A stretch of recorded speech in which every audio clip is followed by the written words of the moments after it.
Di balik gemerlap pembangunan Indonesia, tersembunyi kisah kelam proyek-proyek raksasa yang tak pernah selesai. Dari tiang pancang yang menjulang tanpa arti hingga bangunan megah yang terbengkalai, semua menjadi saksi bisu kegagalan yang merugikan negeri ini. Tak peduli besar atau kecil, di sektor publik maupun swasta, mangkraknya proyek selalu menyisakan jejak kerugian yang dalam.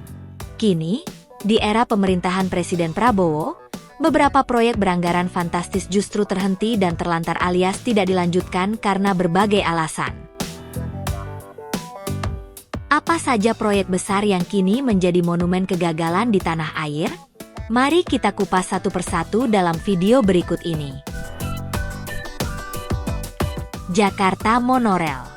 Proyek Jakarta Monorail, yang dicanangkan sebagai solusi untuk mengatasi kemacetan di ibu kota, sudah mengalami perjalanan yang panjang dan penuh tantangan sejak pertama kali diresmikan oleh Presiden Megawati Soekarnoputri pada tahun 2004. Pada saat itu, proyek ini ditargetkan selesai pada tahun 2006 dengan 2 jalur yang direncanakan. Jalur hijau sepanjang 14,3 km dan jalur biru sepanjang 12,7 km. Namun, hingga kini tiang-tiang monorail tersebut hanya berdiri sebagai pengingat kegagalan proyek yang ambisius ini. Sejak awal, proyek ini dihadapkan pada masalah pendanaan.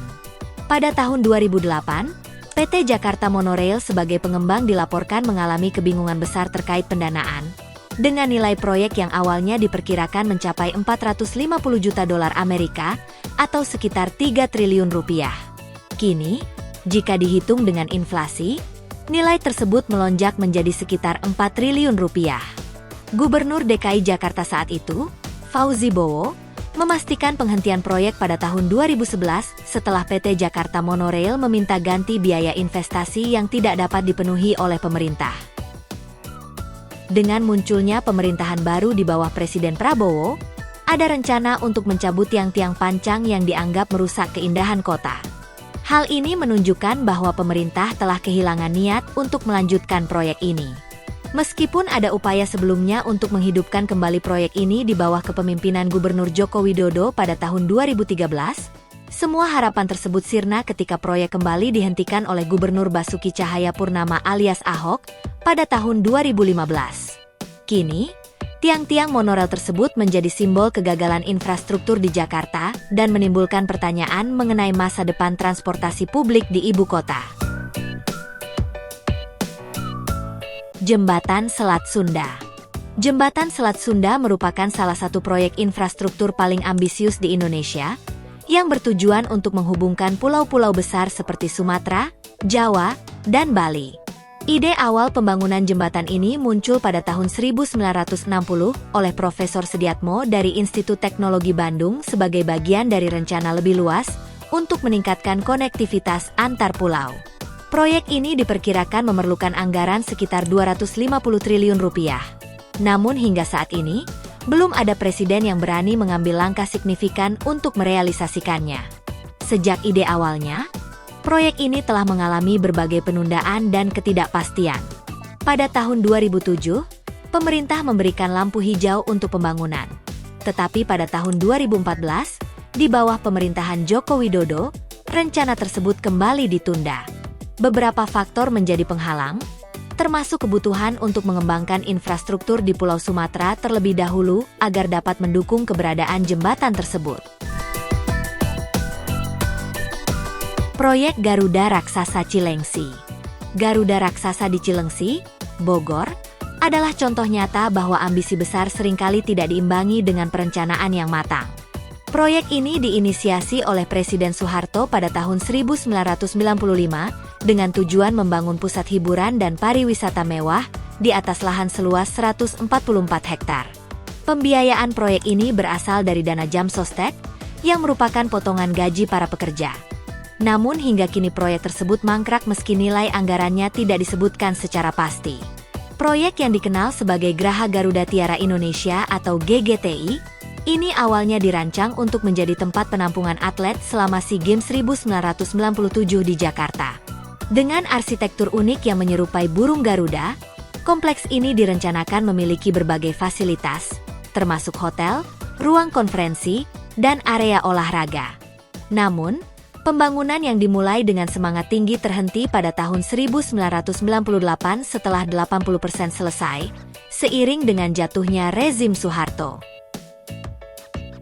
Pada tahun 2014, bangunan tersebut diratakan dengan tanah, meninggalkan sedikit jejak dari ambisi besar yang pernah ada. Bandara Pasir. Proyek pembangunan Bandara Pasir dimulai pada tahun 2013 dengan ambisi besar untuk menjadi salah satu fasilitas transportasi udara yang mendukung perkembangan wilayah Kalimantan Timur. Dengan total anggaran mencapai 12 triliun rupiah, bandara ini direncanakan berdiri di atas lahan seluas 213 hektar. Namun, proyek yang penuh harapan ini harus terhenti di tengah jalan akibat skandal korupsi besar yang mengguncang pondasi pembangunan. Dugaan penyimpangan anggaran dan penyalahgunaan wewenang menyertai proyek ini mengakibatkan ketidakpastian yang berkepanjangan. Pada tahun 2016, ada secercah harapan ketika proyek ini kembali dilanjutkan, tetapi pembangunan kembali terhenti setelah berjalan sebentar. Hingga kini, nasib Bandara Pasir tetap menggantung tanpa kejelasan kapan atau apakah proyek ini akan benar-benar rampung. Salah satu faktor yang mengurangi urgensi proyek ini adalah keberadaan Bandara Internasional Nusantara yang lokasinya berdekatan dengan Bandara Pasir. Bandara Nusantara, yang lebih modern dan strategis, membuat Bandara Pasir dianggap tidak lagi menjadi prioritas utama dalam pengembangan infrastruktur transportasi udara di kawasan tersebut. Meikarta. Proyek Meikarta, yang digagas oleh PT Lippo Karawaci pada tahun 2010, diharapkan menjadi kota terencana paling modern di Indonesia dengan nilai investasi mencapai 278 triliun rupiah. Direncanakan berdiri di atas lahan seluas 500 hektar, Meikarta akan memiliki 100 gedung pencakar langit, serta berbagai fasilitas seperti 10 rumah sakit internasional, pusat bisnis, mal, dan lebih dari 150 sekolah. Dengan slogan terkenal, "Aku ingin pindah ke Meikarta." Aku ingin pindah ke Meikarta. Proyek ini sempat menarik perhatian publik dan calon pembeli. Namun, kenyataan tidak seindah harapan. Proyek ini menghadapi berbagai masalah serius, terutama terkait perizinan dan konflik dengan pemerintah daerah. Salah satu isu utama adalah bahwa kawasan Meikarta tidak sesuai dengan peta tata ruang untuk kawasan hunian yang ditetapkan oleh pemerintah Provinsi Jawa Barat.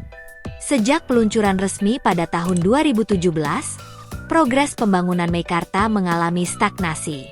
Banyak gedung yang seharusnya dibangun belum terlihat kemajuannya, dan kawasan tersebut kini tampak sepi, mirip kota hantu. Beberapa pembeli telah mengajukan protes dan meminta pengembalian dana, karena mereka masih membayar cicilan tanpa mendapatkan unit yang dijanjikan.